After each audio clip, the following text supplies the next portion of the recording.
नानी कहानी सुनाओ ना। दादी कहानी सुनाइए ना।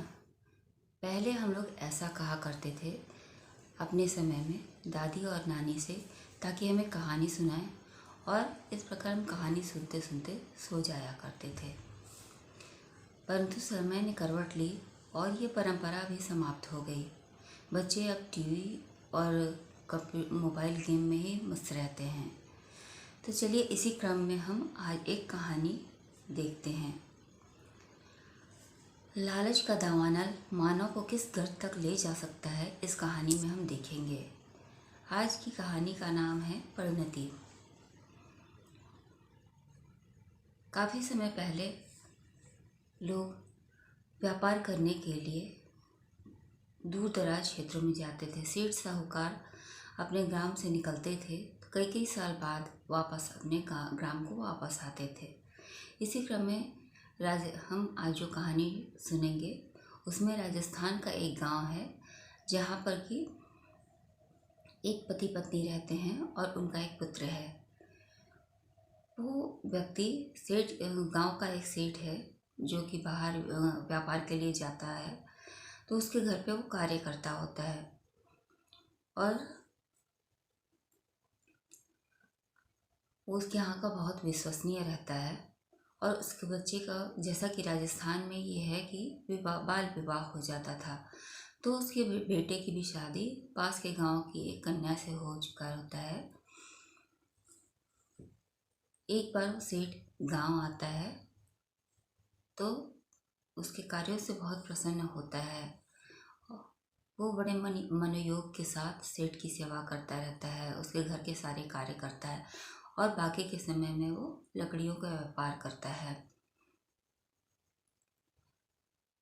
और उसका बच्चा जो होता है गांव के ही पाठशाला में पढ़ता है, और उसी में वो बालिका वधू जो उस बच्चे की पत्नी होती है वो भी उसके साथ पढ़ती है।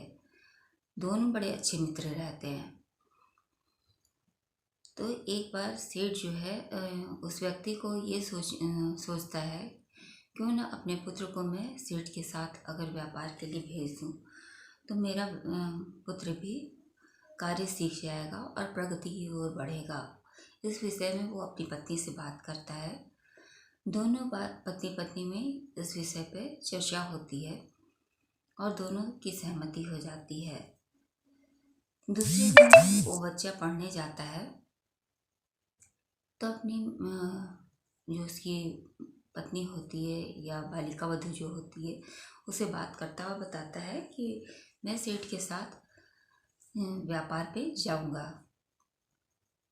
तो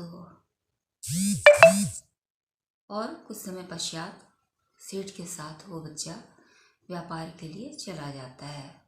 बच्चा भी बड़ा प्यारा रहता है और सेठ भी उसे अपने पुत्रवत ही प्यार करता है।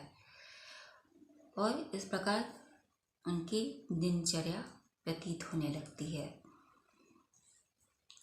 वो पति पत्नी जिसका वो पुत्र रहता है, वो दोनों अपने कार्य में व्यस्त रहते हैं। उनका घर काफ़ी बड़ा होता है और उनके घर में एक कुआं भी रहता है।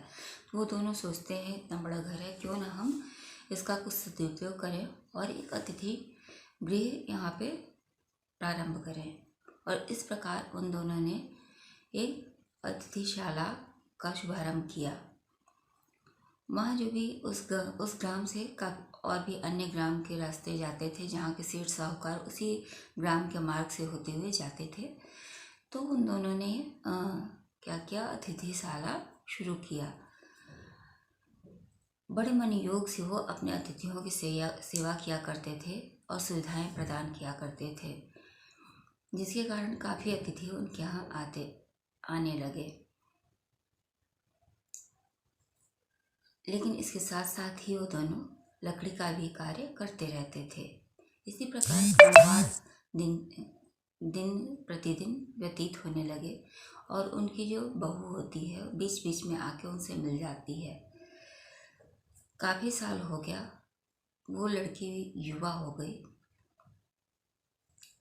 इस दरमियान उनके यहाँ जो अतिथिशाला जिन लोगों ने खोला था, उनके यहाँ जो लोग आते थे, जो ज़्यादा उसमें से जो ज़्यादा अमीर होते थे आते तो थे, लेकिन उन्हें वो कहाँ जाते थे ये पता नहीं चल पाता था।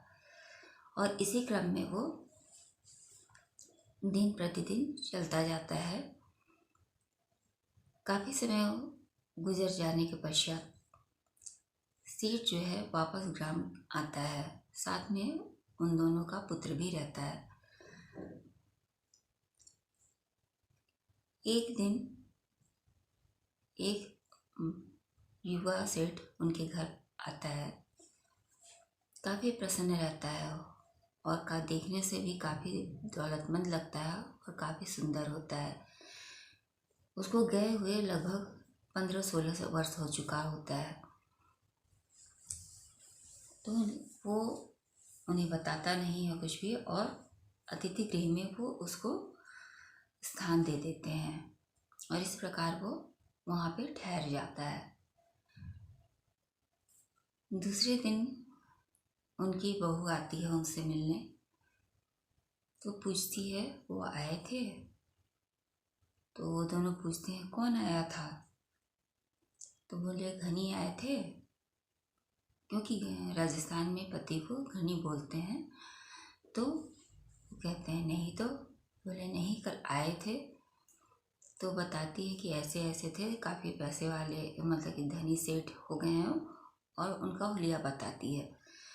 तो वो दोनों पति पत्नी एक दूसरे का मुंह देखने लगते हैं जैसे उनको कोई सांप सूंघ गया हो। और वो थोड़ी देर पश्चात जैसे होश में आए और वो कुल्हाड़ी लेके और एक दूसरे का हाथ पकड़ के अपने कमरे में जाके अंदर से बंद कर लिया। उनकी बहू बाहर से दरवाज़ा खटखटाती रहती है लेकिन दरवाज़ा खुलता नहीं है। और थोड़ी देर पश्चात कमरे के फर्श से बहता हुआ लहू आता है और उनकी बहू के पैर के नीचे से गुजरता है। तो बहू बहुत घबरा जाती है और वो बदहवास सी वापस ही उल्टे पांव भागती चली जाती है। अब यहाँ स्पष्ट होता है वो दोनों पति पत्नी जितने भी अमीर सेठ साहूकार आते थे उन्हें कुल्हाड़ी से मार के उस कुएं में डाल देते थे और उनके धन दौलत को लूट लिया करते थे। उनकी लालच की हवस इतनी बढ़ गई थी यहाँ तक कि वो अपने पुत्र को भी नहीं पहचान पाते। और इसी उथल पुथल में दोनों ने आत्महत्या कर ली और इस प्रकार लालच की इस दावानल ने पूरे परिवार को समाप्त कर दिया। इसमें हमें इतना समझना चाहिए कि हमें इतना ही भगवान दे जितने में हमारी आवश्यकताएं पूर्ण हो सके। तो हमें ऐसा समझना चाहिए, साईं इतना दीजिए तामे कुटुम्ब समाए, मैं भी भूखा ना रहूं साधु न भूखा जाए। धन्यवाद।